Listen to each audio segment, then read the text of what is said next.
What is up, Ravens flock? Huge shout out for your support for the 410 Sports Talk. Chance and Glenn are the best in the business.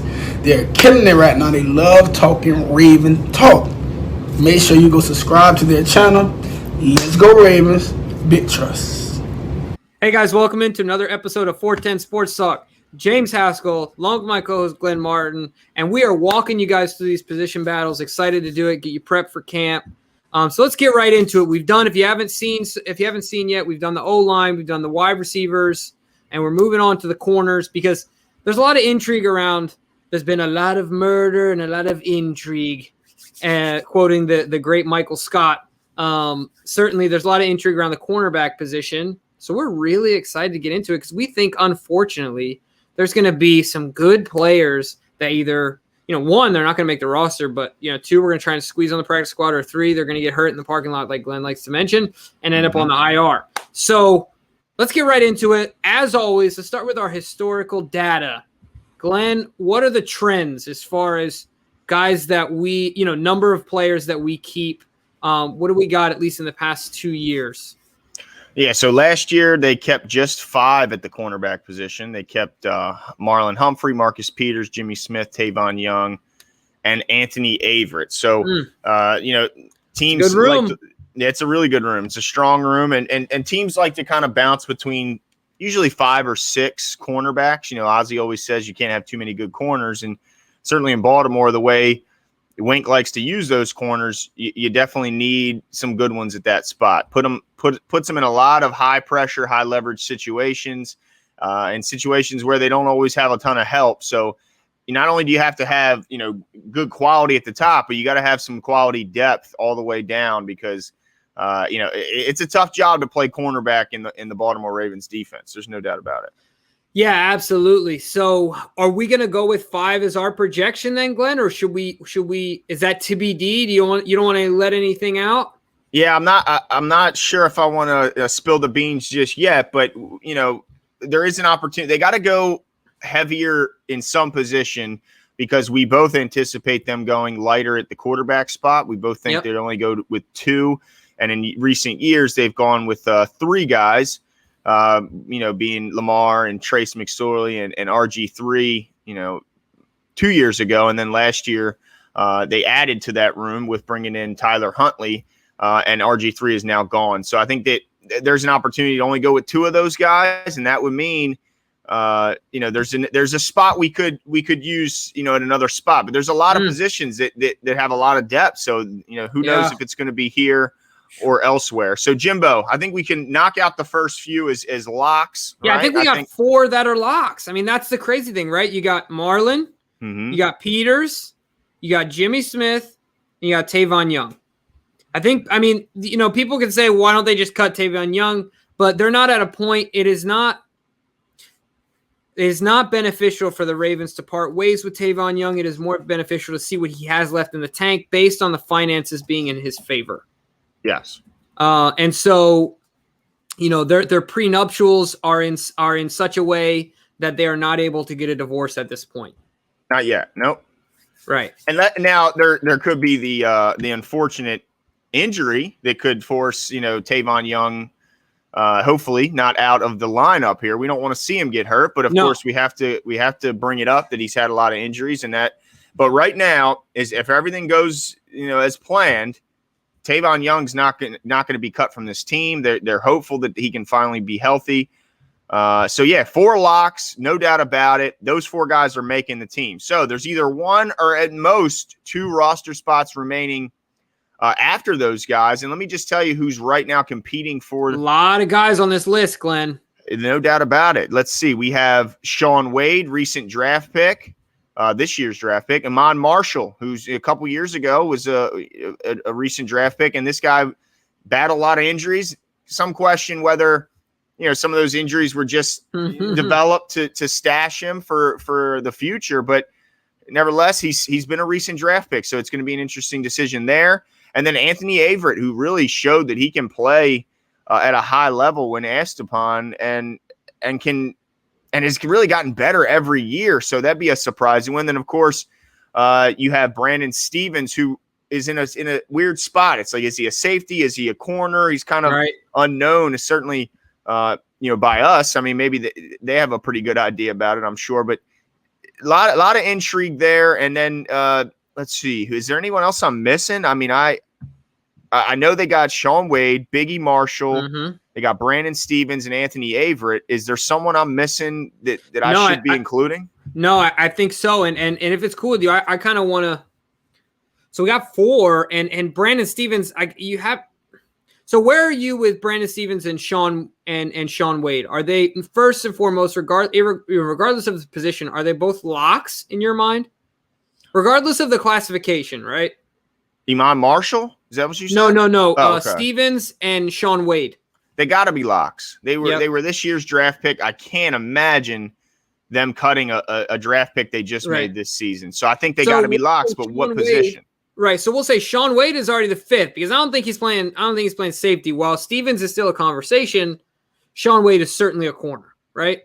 I think so, but some have said that he's got a shot to play safety, but I think he's a corner, absolutely. Whether he's inside or outside, that's really the only spot I'm kind of wavering on.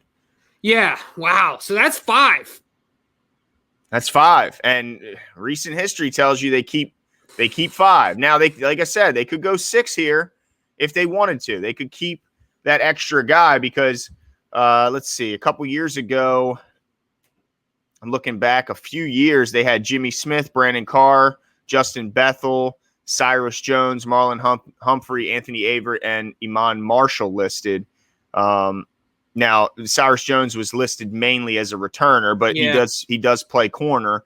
Right. And then Bethel was definitely known more for his special teams ability than his play on defense. So maybe that's what it comes down to. Who provides the most positional versatility? Who gives you the most on special teams? That could be determining, the determining factor on who makes the roster. Which I'm sure all these guys are prepared to contribute on special teams. It just depends on, which guy is the best at it. But yeah, Shaun Wade to me is number 5. There's no doubt about it.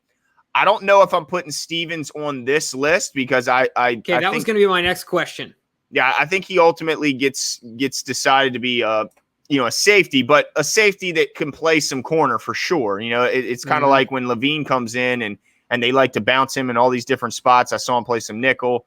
Obviously some dime linebacker. And I think at the beginning, honestly, I think Stevens, while we have these 2 guys at safety in Clark and Elliott, I think Stevens will be contributing the most. You talked about it, but his value as an athlete in the special teams game. Yes. Anybody that can play offense and defense for a substantial period of time in college and be successful is a premier athlete first. Right. So this kid's athletic ability's got to be high. And so I think the way the Ravens get value at him at the beginning while they're waiting to develop him into that player, certainly I think will be in the special teams world. But I agree with you that I'm not counting him towards my number of corners. I think you end up lumping him in with the safeties. So right now we're both at 5. Now, Glenn, this is my next question. Is that the end of your list? No, it's not, Jimbo. Oh, boy. I got him keeping 6. I don't see how they cut Anthony Averett. And the reason is because of the recent injury history between a couple of guys, not just Tavon Young, but also Jimmy Smith. I mean, we love Jimmy Smith. He's a difference maker. When he's on the field, the defense is just better. But he misses games every year, so I don't expect any different this year. He's another year older. And while I know that, Wink does what he can to manage his snaps, I have no reason to believe he's not going to miss, up to a handful of games. But I think it's almost a guarantee he's going to miss at least a few. So if that were the case, who are you going to lean on? You don't want to have to be searching for practice squad players on other teams in order to bring in a quality player. And I don't think Anthony Averett's a guy you could squeeze through the practice squad. He's got too much good tape on film already. There's no way. I agree with you 100%. No chance. So now they could get some other guys through. I mean, I don't think there's any reason to think that Amon Marshall couldn't get through because there's really very limited, if any, tape of him on the field. So I think that's a guy that could be a prime candidate for the practice squad. But I don't think Anthony Averett's a guy they want to risk losing in the event of the eventual injury of Tavon Young or Jimmy Smith. Yeah, great point. So I agree with you that we will keep 6, and I also agree with you that our guy Double A Anthony Averett will be the 6th. And I'm excited for that because I think he took a step forward in the pros last year. Mm-hmm. I think he had a decent amount of time where he played really well. And speaking of Jimmy Smith, shout out to DK, had the awesome article as Jimmy Smith being one of the tone setters here in Baltimore. Make sure to go check it out on our Patreon. But certainly I agree with you there that Jimmy will miss a few games most likely. And it's nice to have a guy like Anthony Averett in there. So, yeah, I think 6 is the number, Glenn. I think, but once again, we said this in every one of those videos, it's a give and take. So, if we're taking 6 corners, the likelihood of going an extra lineman, then decreases. The likelihood of going extra heavy in the tight end room decreases. And we're already going to have 2 fullbacks on the roster, most likely. So This is going to be a really unique roster in its depth. They're going to have to get creative, but I think that going 6 corners is a high priority based on the guys that they have. And we talked about, classifying Brandon Stevens as a safety. That's another position where it's like, man, how many safeties are they going to keep? Because we know Anthony Levine is almost a lock because of his tenure and because he's the co-cap. And then, of course, we have the contract. starters. I mean, just got an extension or whatever. Yeah, so obviously the Ravens want to keep him around. And then the starters and Elliott and Clark, they're certainly not going anywhere. Mm-hmm. And then they're, the favorite as the undrafted guys are Darius Washington. So there's a lot of depth and a lot of decisions. I tell you, this is tough to do it from a fan's perspective. I couldn't imagine being Eric DeCosta having to make these decisions and hopefully not regret those decisions afterwards. Because a rash of injuries could in the early weeks of the season could make you really regret who you keep and who you let walk.